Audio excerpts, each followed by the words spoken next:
Hello everyone, welcome back to my channel Rinku tailoring ক্লাসে সকলকে স্বাগত জানাই। আজ আমি তোমাদের ব্লাউজের পিছনের পার্ট একটু ডিজাইন করে কাটিং করে তোমাদেরকে দেখিয়ে দেবো। তো প্রথমে আমি দেখো এখানে ঝুল নিয়ে নিয়েছি, আর তারপরে পুট নিয়ে নিচ্ছি। পুট হচ্ছে 7 ইঞ্চি নিয়েছি।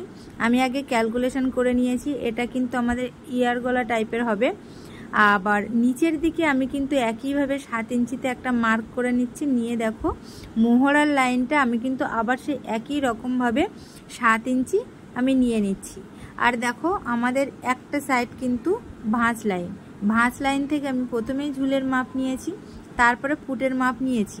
নিয়ে দেখো এখানটা আমি যে মোহরার লাইনটা নিয়েছি সেটা আমি কিন্তু স্কেল দিয়ে মিলিয়ে দিচ্ছি।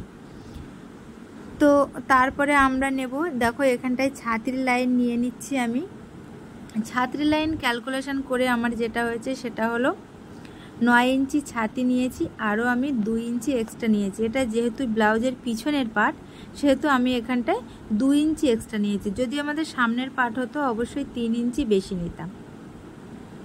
নেওয়া হয়ে গেছে।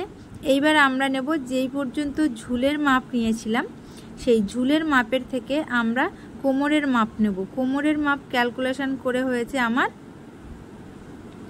8 ইঞ্চি। তো 8 ইঞ্চিতে আমি মার্ক করে নিলাম, আরও 2 ইঞ্চি এক্সট্রা নিলাম। নিয়ে দেখো আমি এইখান দিয়ে সোজা লাইন টেনে দিয়েছি। যেখানে ঝুলের মাপ নিতে হবে সেখানেই অবশ্যই সেই জায়গাটায় আমাদের কোমরের মাপ নিতে হবে।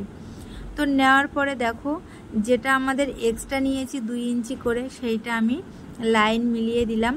দেওয়ার পরে এইবার দেখো মোহরার শেপটা আমি দিয়ে দিলাম। মোহরা কোথার থেকে শেপ দিয়েছি তোমরা দেখো, যতটা মোহরার লাইন নামিয়েছিলাম ঠিক সেখান থেকে মিডিল থেকে ফিটিংস লাইন পর্যন্ত আমরা শেপ দিয়ে দিয়েছি। আর এইখান থেকে আমি গলা চওড়া নিয়েছি 2.5 ইঞ্চি, আর গলার ডিপটা আমি কিন্তু এখানে অবশ্যই 2 ইঞ্চি নিয়েছি। যেহেতু আমি বললাম কি ইয়ার গলা করব, সেই জন্য আমি 2 ইঞ্চি নিয়েছি। এবার দেখো সেখান থেকে আমি পিছন দিকে একটা ডিজাইন করব। তো সেই ডিজাইনটার জন্য আমি প্রথমে দেখো এখানটা আমি ড্রয়িং করে নিয়েছি, আর আমি তোমাদের এখানে মাপটা অবশ্যই বলে দেব। ড্রয়িংটা আগে দেখো আমি কেমন করে নিয়েছি। এখানটা কিন্তু আমার চৌকো হবে, কিন্তু চৌকোটা কিন্তু একদম স্কোয়ার হবে না, স্কোয়ারটা মানে একটু তেরছে টাইপের হবে। তো দেখো আমি গলার ডিপের থেকে 2 ইঞ্চি নিচে নামিয়ে আবার এখানে আমি 5 ইঞ্চি নিয়ে নিয়েছি। 5 ইঞ্চিটা আমার ওখানটায় কাটিং হবে, আর 5 ইঞ্চি চওড়ার থেকে আমার ওখান থেকে 2 ইঞ্চি নিয়েছি। এখানে আমার সম্পূর্ণ পিছনের পার্ট ড্রয়িং হয়ে গেছে। এবার আমি যেখান দিয়ে ড্রয়িং করেছি সেই ড্রয়িং বরাবর আমি কেটে নেব। তো দেখো পিছনের ডিজাইনটা আহামরি কোনো কিছু ডিজাইন না, জাস্ট তোমরা দেখলেই বুঝতে পারবে যে ডিজাইনটা কেমন হয়েছে।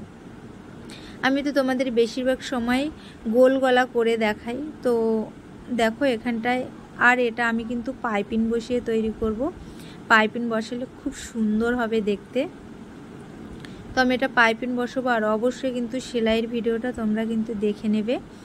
আর তারপরে দেখো আমি সাইড থেকে কেটে নিলাম। নেওয়ার পরে যে মোহরার লাইন দেখো একদম ফিটিংস লাইন পর্যন্ত গেছি, গিয়ে সেখান থেকে মোহরাটা একদম পুট লাইন পর্যন্ত তুলে দিয়েছি। তো এখানে আমার কাটিং হয়ে গেছে। এবার তোমরা অবশ্যই জানো আমি কিন্তু একটা টেলারিংয়ের কোর্স করিয়ে থাকি, যেখানে 10 থেকে 12টা ক্লাস করাই, এবং অবশ্যই সেটা 1.5 মাসের কোর্স। তো তোমরা কেউ করতে চাইলে অবশ্যই কিন্তু আমাকে ফোন করে জানাবে। আর দেখো ডিজাইনটা কেমন হয়েছে। ভিডিওটা ভালো লাগলে অবশ্যই লাইক কমেন্ট শেয়ার করবে।